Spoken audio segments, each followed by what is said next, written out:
Muito boa tarde, pessoal. Tá começando mais um Conecta Mais Saúde, o seu programa de saúde aqui no TH Mais SBT Vale. Seja muito bem-vindo. É um prazer ter você aqui com a gente nesse sábado. E olha só, pessoal, vocês já sabem. Se vocês tiverem alguma dúvida sobre saúde, alguma matéria que você queria ver aqui no nosso programa, envie agora a sua sugestão para o nosso perfil oficial no Instagram, @ConectaMaisSaúde, para ter você aqui com a gente, mais pertinho dos médicos, mais pertinho aqui dos nossos convidados e ficar sempre atento aos assuntos que a gente traz aqui no programa sobre a sua saúde.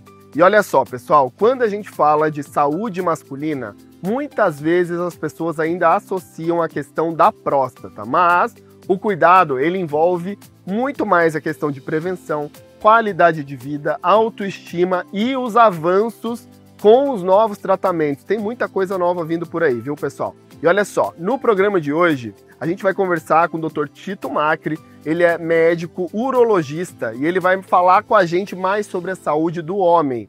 Quando é a hora do homem procurar um médico, como manter a saúde em dia e também conhecer novas opções que vão melhorar o bem-estar do homem, a qualidade de vida. Vai ser bem legal esse papo. Vamos assistir a matéria comigo? Eu estou aqui com o Dr. Tito Macri. Ele é médico, cirurgião, urologista e a gente vai conversar bastante hoje sobre a saúde masculina do ponto de vista urológico. Tudo bom?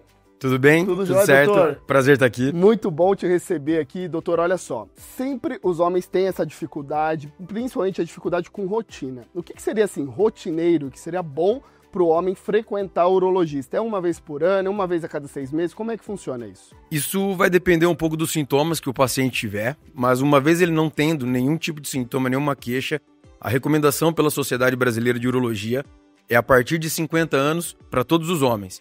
E a partir de 45 de quem é de raça negra ou tem algum familiar de primeiro grau com câncer de próstata, algum problema de próstata. A rotina, uma vez os exames sendo normais, é uma vez por ano. E os principais nesse sentido é o exame da próstata, o toque e o PSA principalmente. Existem outros, mas esses dois são os principais. Então acho que a primeira coisa que é bacana a gente falar aqui no Conecta Mais Saúde, que a gente precisa tirar esse tabu, né, doutor? Da questão do exame da próstata, né? Porque é tão importante fazer um diagnóstico precoce, certo, doutor? Quando a gente encontra alguma coisa errada ali, é melhor que encontre logo, né? Sem dúvida. Muitas vezes o paciente confunde que fazer o exame vai prevenir a doença. Não. O que vai prevenir a doença são seus hábitos. Mas fazer o exame faz com que a gente diagnostique a doença de forma precoce, gerando assim uma alta probabilidade de cura desse câncer de próstata. Então, pessoal, sempre falo para vocês que prevenção é o melhor remédio, principalmente nesses casos, quando a gente fala de câncer, né, e tudo mais. E assim, doutor, outro assunto que é bem tabu, e a gente vai trazer isso aqui hoje, é a questão das principais causas da disfunção erétil, né? Eu sei que muitos homens, né, com o passar do tempo, né, acaba acontecendo isso e não procuram ajuda. Qual que é a hora certa para pedir ajuda? A hora certa de pedir ajuda é quando começam os sintomas. É muito comum um homem se sentir envergonhado quando tá com essa queixa e não procura ajuda por conta disso. E o problema que está causando essa disfunção erétil vai progredindo. A gente tem que avaliar se existem causas físicas, vamos dizer assim, como diabetes compensado, sedentarismo, quem dorme mal, doenças cardiovasculares, neurológicas e aqueles problemas da etiologia mais psicológica, como estresse, depressão, ansiedade. Na maioria das vezes, existe mais de um fator. Por isso que é importante identificar, para que o tratamento também seja em cima de mais de um fator, para ter uma melhora completa e não parcial da queixa. Gente, olha só, o Dr. Tito, ele faz um trabalho muito legal no Instagram, então vale a pena você que está em casa já seguir. Eu vou deixar o @ aqui do Dr. Tito na tela, tem um QR Code aqui, então já pega o celular, já escaneia para você saber ainda mais dicas lá no Instagram do doutor.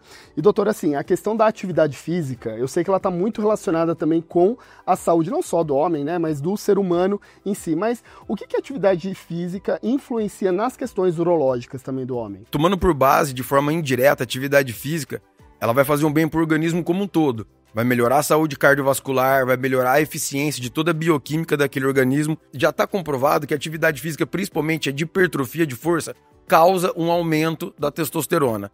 Então é muito importante você ter esse aumento hormonal para ter uma facilidade de ereção. E eu sei, doutor, que tem muitas questões assim também, principalmente depois de uma certa idade, a questão de baixa de libido e tudo mais. O homem precisa procurar um médico urologista para resolver isso, certo? Sem dúvida. Até que se prova o contrário, a queda da libido, que seria o desejo sexual, está associado à queda do hormônio testosterona. Mas existem outros fatores que devem ser abordados e a gente consegue identificar isso facilmente numa conversa, durante uma anamnese. Às vezes a pessoa relaciona muito só com a testosterona, mas não é só isso, né? Não. A causa é, na maioria das vezes, multifatorial. É importante ir num médico que você confie para que ele consiga identificar todas as causas que estão gerando essa queixa de disfunção erétil. Isso é importante para que a gente consiga tratar todas elas. Se a gente trata apenas um fator, o paciente vai ter a melhora apenas o correspondente àquele fator. E vai ser uma melhora parcial e ele fica insatisfeito. Por isso que eu tenho que identificar as diversas causas e tratar, assim, uma a uma para que o tratamento seja efetivo. Ô, gente, eu tenho outro ponto também aqui, que eu tava conversando com um doutor, que agora parece que surgiu uma nova onda aí da estética íntima, certo, Exato. doutor? A gente já viu isso muito na questão de cirurgia plástica para mulher e tudo mais, e agora a gente tem aqui também para o homem a parte de estética íntima. Doutor, como que funciona? Explica um pouco pra gente aqui. Existem vários procedimentos que melhoram a estética íntima do homem a depender de cada caso. Os dois principais são o preenchimento com ácido hialurônico, né, que seria o mais comum de todos, e a injeção de toxina botulínica, aí o Botox, que seria o principal, para que haja um relaxamento das estruturas. Existem outras, como retirar o excesso de prepúcio, retirar o excesso de pele do escroto. Isso vai depender de caso a caso. E é importante salientar que muitas vezes as pessoas não vê o porquê que o homem está fazendo isso. Mas isso é algo para agradar a ele, a autoestima dele, a autoconfiança dele, bem como a mulher. Muito bacana, gente. Então, vocês veem que a medicina vem evoluindo muito. Eu vejo essa questão também da medicina estética, que a gente fala muito aqui também no Conecta Mais Saúde. Tem sempre coisas novas, coisas evoluindo, então a gente também precisa acompanhar. Acessem o Instagram aqui do doutor, vou deixar aqui na tela, tem um QR Code, só escanear, vocês vão encontrar muito conteúdo bacana lá do Dr. Tito nas redes sociais. Doutor, queria te agradecer. Eu que agradeço a oportunidade, sempre um prazer. Muito bom, o Conecta Mais Saúde fica por aqui, até a próxima matéria. E você, me diz uma coisa, você tem uma boa noite de sono? Um estudo recente reforçou a importância do sono para a nossa saúde. É isso mesmo, pessoal. Dormir cerca de 7 horas por noite ajuda a fortalecer a memória, a disposição e fortalece também o nosso sistema imunológico. Então, se você é uma daquelas pessoas que vão dormir super tarde e acordam bem cedinho ali para trabalhar, cumprir as atividades do dia, gente, atenção, o nosso sono ele é muito importante. Descansar bem é tão importante quanto se alimentar de forma saudável ou praticar uma atividade física. Então, vamos olhar para o todo e dormir faz muito bem. Não deixe de ter a sua noite de sono tranquila, tá certo? Turma, olha só. Vocês já ouviram falar de doenças autoimunes? São condições que o nosso corpo, ele passa a atacar ali as nossas células, sabe? E muitas vezes ele dá alguns sintomas que passam despercebidos ou são confundidos com outras doenças. O diagnóstico, na maioria das vezes, das doenças autoimunes, eles podem demorar anos. E esse atraso pode trazer consequências sérias. E olha, algumas dessas doenças são bem comuns e atingem muitas pessoas. Então, tenho certeza que você deve conhecer pessoas que têm doenças autoimunes. Hoje, a reumatologista, a doutora Laura Beatriz, vai falar sobre essas doenças, como identificar os sinais e a importância do diagnóstico correto. Vamos assistir a matéria? Tudo bom, doutora? Tudo bem, bom dia. Bom dia, que bom te receber aqui no Conecta Mais Saúde. Pra gente dar uma contextualizada aqui no nosso papo, o que são as doenças autoimunes? A doença autoimune é um grupo de doenças, na verdade, quando você fala autoimune, você está falando da causa da doença. Perfeito. O organismo da gente tem uma imunidade que ele é responsável por combater agressores externos, um vírus, uma bactéria, um fungo que venha me agredir.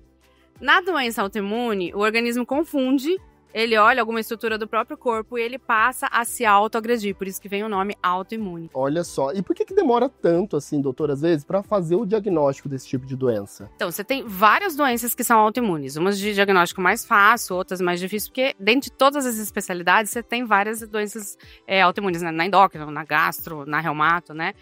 Mas muitas vezes as doenças autoimunes, elas vêm com sintomas que são inespecíficos, então dor, febre, perda de peso, justamente por estar acontecendo alguma coisa em nível sistêmico. E aí, às vezes, esse diagnóstico ele acaba se atrasando um pouco. Lá no teu Instagram, você fala muito sobre a espondilite anquilosante, né? Que é uma doença também autoimune que demora até um tempo para se dar o diagnóstico, né? Muitas vezes até 8 anos para se dar um diagnóstico. Conta um pouquinho pra gente sobre essa doença. Essa doença foi a doença que me fez fazer reumato. Olha é a doença só. que eu aprendi a gostar da especialidade, né?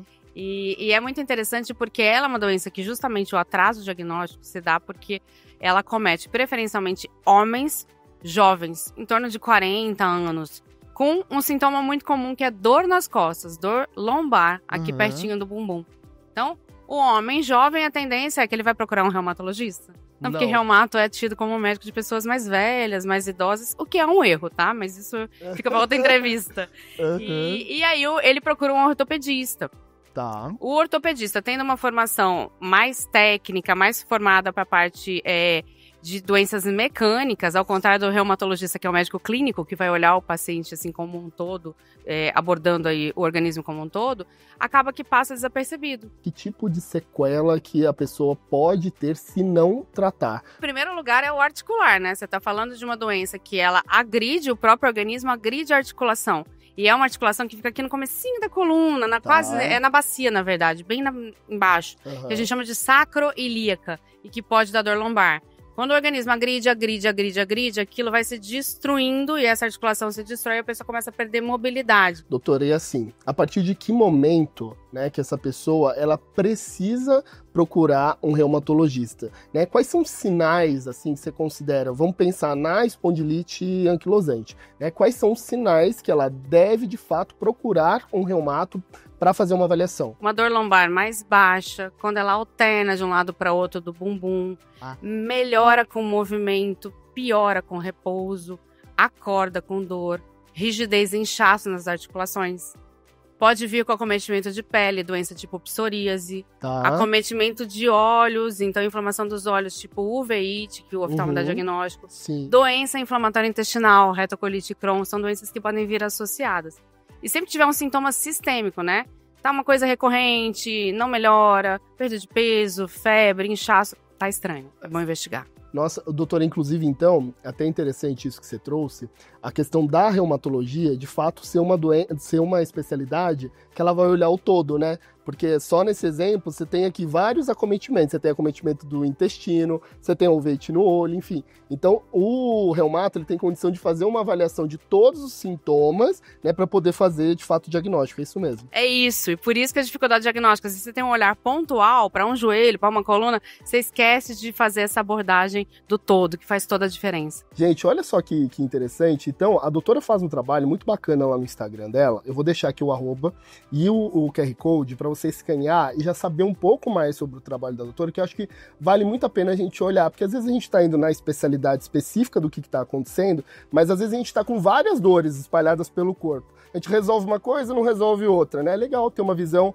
do todo, então sigam lá a doutora no Instagram. Doutora, e assim, o que você dá de orientação para quem já tem o diagnóstico de espondilite anquilosante? Consulta regular ao médico, tratamento regular, não esquecer da abordagem multidisciplinar, então o exercício físico ajuda a melhorar a mobilidade, ajuda a diminuir a parte inflamatória, a alimentação, controle de peso, comorbidades, que são doenças associadas, então obesidade, diabetes, hipertensão, depressão, isso tudo tem que ser tratado de uma forma conjunta. Muito bacana. Doutora, obrigado pela entrevista, viu? Obrigado pela participação. Obrigada. Gente, mais uma vez, o Instagram da doutora tá na tela. A gente fica por aqui e até a próxima entrevista. A gente volta pro estúdio. Então, pessoal, as doenças autoimunes podem ser silenciosas, mas o corpo sempre dá sinais. É fundamental estar atento para não deixar o diagnóstico atrasar. Cuidado, viu, pessoal? Não deixa atrasar não, tá certo? Com informação e acompanhamento médico adequado, é possível controlar a doença e melhorar a qualidade de vida. E você viu, né? Você viu aqui com a gente, fique sempre atento aos sinais. A doutora trouxe ali várias dicas, então, gente, ó, não deixe de ficar atento a esses sinais que ela trouxe. Pessoal, muito obrigado por estarem aqui comigo. Mais um sábado no Conecta Mais Saúde. É sempre gostoso ter você aqui comigo. Conecta Mais Saúde fica por aqui. Até o próximo sábado, às 13 horas, aqui no TH+, SBT Vale. Fiquem com Deus e até mais!